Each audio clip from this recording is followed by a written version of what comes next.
नमस्कार, मेरा नाम है ललित और आप देख रहे हैं लीगल क्लिनिक बाय ललित। आज मैं आपको बताऊंगा मजिस्ट्रेट, जज और जस्टिस के बारे में।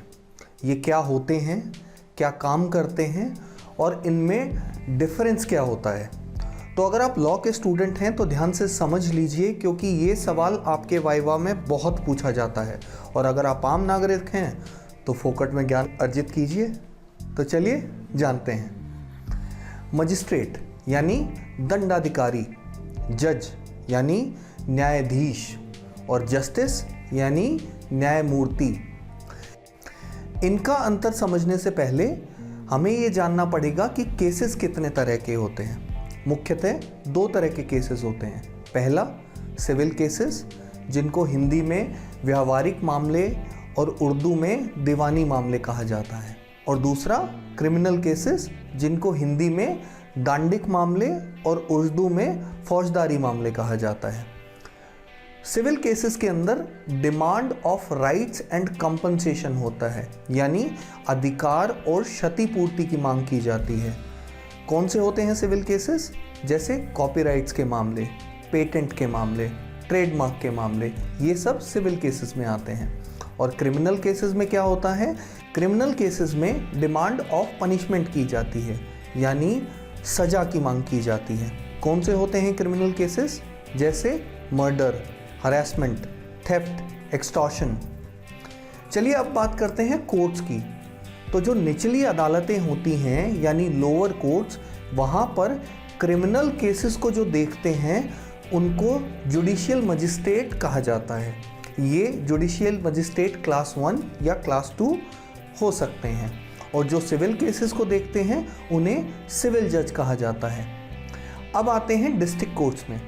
या आपने सुना होगा जिला एवं सत्र न्यायालय, यानी डिस्ट्रिक्ट एंड सेशन कोर्ट्स। यहाँ क्रिमिनल केसेस को सेशन कोर्ट में सत्र न्यायाधीश यानी सेशन जज देखते हैं और सिविल केसेस को डिस्ट्रिक्ट कोर्ट में जिला न्यायाधीश देखते हैं। अब और ऊपर आते हैं हाई कोर्ट्स यानी उच्च न्यायालय, जो हर राज्य में होते हैं, और सुप्रीम कोर्ट यानी उच्चतम न्यायालय, जो भारत का सबसे सर्वोच्च न्यायालय है।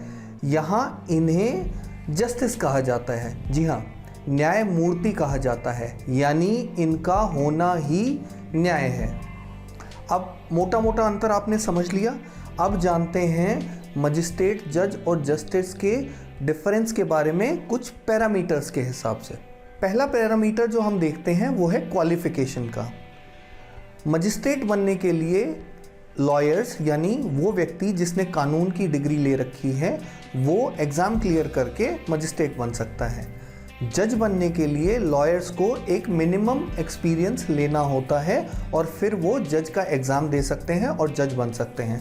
वहीं यदि कोई व्यक्ति जस्टिस बनना चाहता है तो उसे पहले जज बनना पड़ेगा और फिर वो जस्टिस के लिए प्रमोट किया जाता है। अब बात करते हैं दूसरे पैरामीटर की, जो है सिलेक्शन।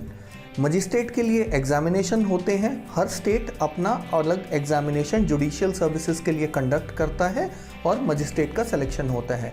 वहीं जजेस के लिए भी एग्जामिनेशन होता है, लेकिन ये एग्जामिनेशन एडवोकेट्स दे सकते हैं।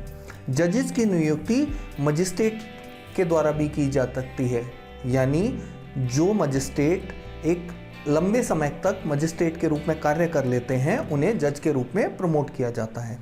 अब आते हैं जस्टिस के लिए। इनका अपॉइंटमेंट किया जाता है। तीसरा क्राइटेरिया जो हम डिस्कस करेंगे वो है कोर्ट्स के बारे में।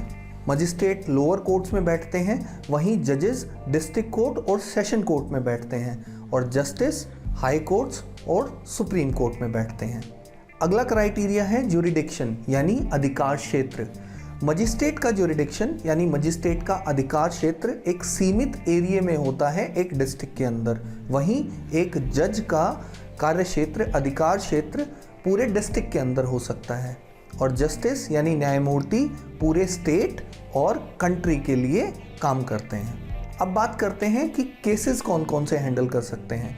जैसा कि हमने देखा, मजिस्ट्रेट क्रिमिनल केसेस हैंडल करते हैं, जजेस क्रिमिनल केसेस और सिविल केसेस दोनों ही हैंडल करते हैं, और जस्टिस सभी तरह के केसेस हैंडल कर सकते हैं। इनफैक्ट जो स्टेट्स और सेंटर के बीच में कई बार डिस्प्यूट होते हैं, वो केसेस भी जस्टिस हैंडल करते हैं। अब आती है पावर ऑफ पनिशमेंट्स की। एक मजिस्ट्रेट मैक्सिमम 7 साल की सज़ा दे सकता है, वहीं एक न्यायाधीश आजीवन कारावास और फांसी की सज़ा भी दे सकता है, और यही जस्टिस के लिए भी है, वो भी आजीवन कारावास और फांसी की सज़ा दे सकता है। अब बात करते हैं रिटायरमेंट एज की।